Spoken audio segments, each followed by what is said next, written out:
Baik. Bismillahirrahmanirrahim. Assalamualaikum warahmatullahi wabarakatuh. Waalaikumsalam warahmatullahi Waalaikumsalam warahmatullahi wabarakatuh. Waalaikumsalam warahmatullahi Warahmatullahi wabarakatuh.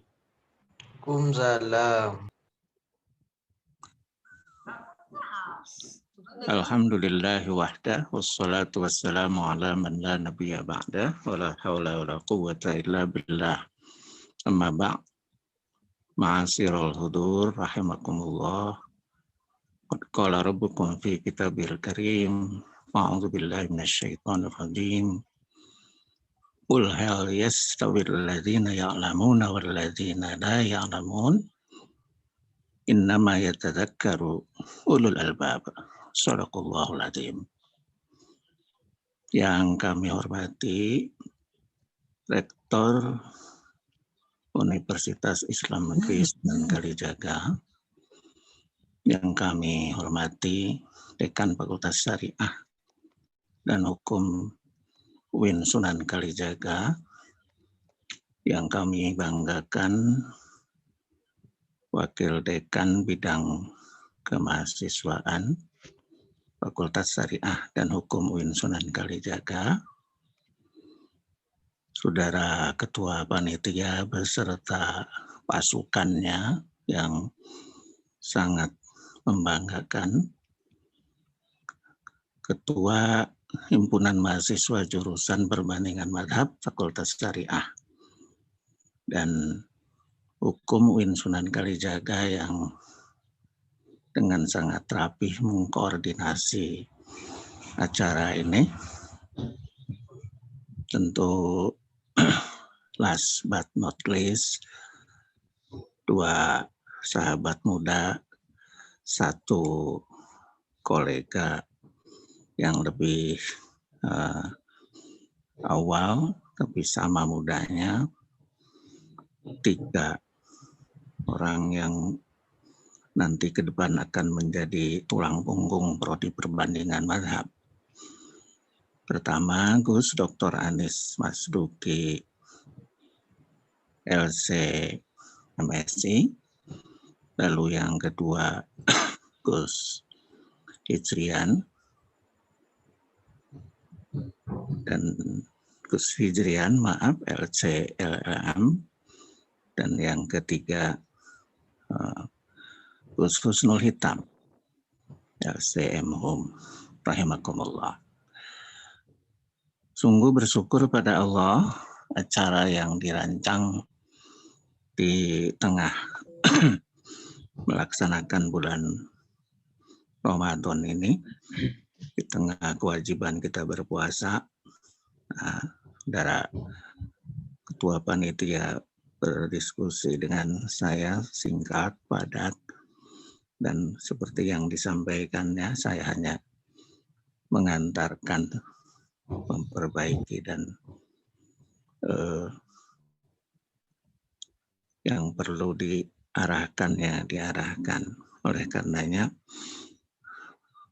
memuji Allah yang Maha mengatur sehingga acara ini bisa terlaksana pada hari ini. Mudah-mudahan dengan izinnya sampai akhir nanti bisa berjalan dengan baik. Allahumma amin.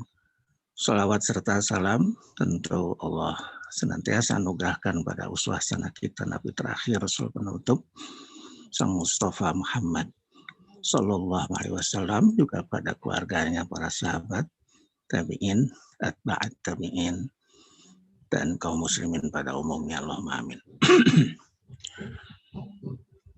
Kawan-kawan muda pembicara dan saudara moderator serta kawan-kawan peserta yang sangat membanggakan, Ketua Panitia, Ketua Himpunan Mahasiswa Jurusan. Dalam kesempatan ini singkat saya ingin menyampaikan 1, 2, 3 hal ya. Nanti akan Anda ketahui atau buat yang semesternya agak tinggi barangkali sudah mendengar, membaca bahwa setidaknya ada dua istilah yang digunakan untuk usul fikih. Pertama, usul fikih kadang diberi istilah sebagai epistemologi hukum Islam, the epistemology of Islamic law. Nah, yang kedua, usul fikih juga diberi nama sebagai Islamic law legal theories. Nah, teori-teori hukum Islam. Ya. Dan kalau Anda membaca lebih jauh dengan seksama di halaman-halaman awal kitab Al-Mustasfanya Abu Hamid Al-Ghazali, maka apa yang disampaikan dengan dua kata itu, dua nama itu terbentang dengan jelas. Karena memang usul fikih itu kalau merujuk pada filsafat ilmu, dia sama dengan cabang ilmu dalam studi Islam yang mengantarkan pada asal-usul tentang hukum Islam. Tuh. Nah, sementara kita nanti insya Allah bakal tahu ya, bahwa usul fikih itu sendiri kan membahas 4 hal atau menjawab 4 persoalan sekaligus. Pertama, apa itu hukum syar'i, ma huwal hukum syar'i, lalu hukum syar'i itu ada di mana, dan yang ketiga, bagaimana menemukan hukum syar'i dalam sumber hukum, dan yang keempat, siapa yang berhak untuk menemukan hukum dalam sumber hukum dengan metode penemuan hukum atau metode istinbat hukum. Jawabannya tentu mujtahid dengan kerja ijtihad. Nah, itu semua dibahas dalam usul fikih. Dan dengan perangkat itu, khususnya pada bagian metode penemuan hukum Islam dan sumber hukum, maka apa yang menjadi judul pada webinar kali ini sesungguhnya menjadi buhul dari usul fikih itu sendiri. Mengapa usul fikih itu bisa dinilai sampai sekarang menjawab persoalan-persoalan kontemporer? Ya, membantulah ini ya. Ya, karena perangkatnya itu tadi. Anda barangkali belum lahir, tapi saya ingatkan pada Anda semuanya, kawan-kawan pembicara dan moderator mesti pernah mengingat bagaimana pada awal tahun 2000 Gus Dur mengenyakkan belantika perpolitikan Indonesia ketika beliau seolah memberikan satu ajaran bahwa dalam Islam itu banyak sekali pengetahuan, prinsip-prinsip pengetahuan, ya bahkan ilmu pengetahuan itu sendiri yang bisa menyelesaikan berbagai persoalan sesungguhnya. Salah satunya Gus Dur mengingatkan tentang kaidah fikih, dan orang tanya waktu itu, ya orang pondok jadi seperti diberi disuntikkan semangat lagi. Yaitu saat Gus Dur dalam pidato kenegaraan beliau mengutip kaidah tasarruful imami 'ala ra'iyyati manutun bil maslahati, bahwa tugas dan fungsi pemerintahan negara itu adalah mengejawantahkan kemaslahatan untuk rakyatnya.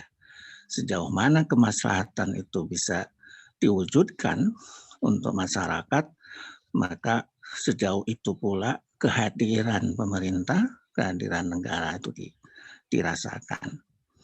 Nah, dan orang lalu mengobrolkan kaidah fikih. Apa itu yang dikutip oleh Gus Dur? Maka istilah-istilah yang sesungguhnya itu menjadi bagian dari ya istilah santri itu menjadi perbincangan di DPR. Nah, muncul istilah misalnya asbabun nuzul, asbabul wurud, asbabun nuzul yang sering dikutip orang semacam Rocky Gerung saja tahu asbabun nuzul itu, ya, dan seterusnya. Nah, kawan-kawan semuanya, kawan muda, para peserta seluruhnya, memang kita tentu sampai saat ini masih sangat berharap, ya, kalau merujuk pada kitab-kitab yang ditulis oleh para ulama, para sarjana, para ahli, para cendekiawan dari Timur Tengah, alumni Al-Azhar seperti Ali Jum'ah, ya, dan seterusnya, baik membincangkan secara khusus satu tema tentang maqasidus syariah, misalnya, atau usul fikih secara keseluruhan, kita masih punya harapan yang besar terhadap urgensi dan fungsi usul fikih itu.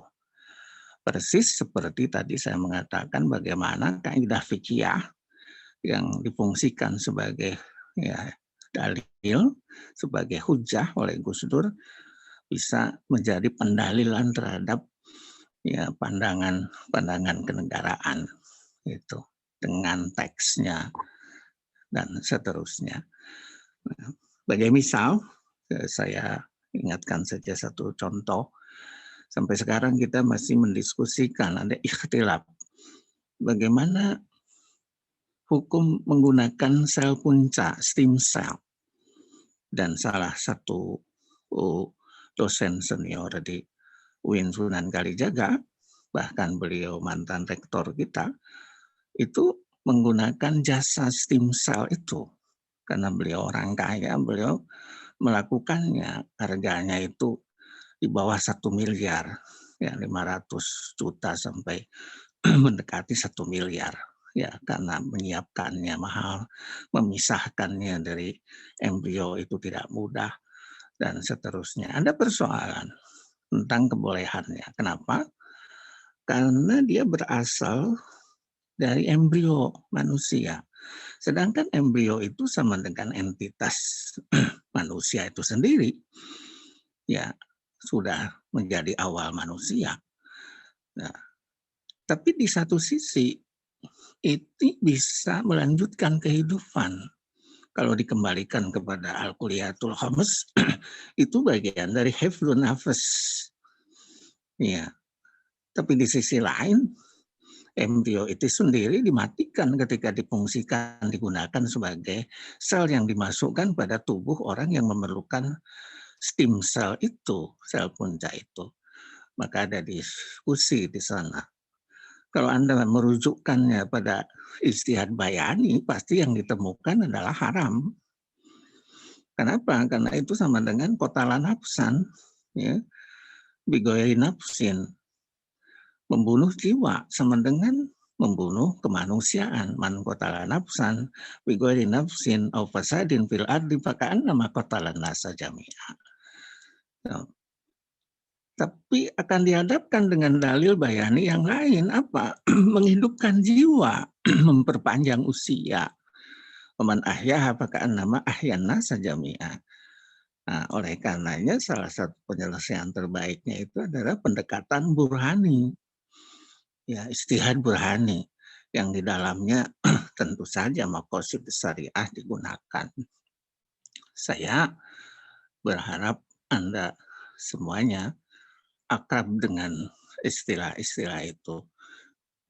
Meskipun Anda dari pondok pesantren, maka tidak boleh menjadi penghalang Anda menguasai cara canggih istilah-istilah ilmu kealaman, ya, ilmu sosial dan seterusnya.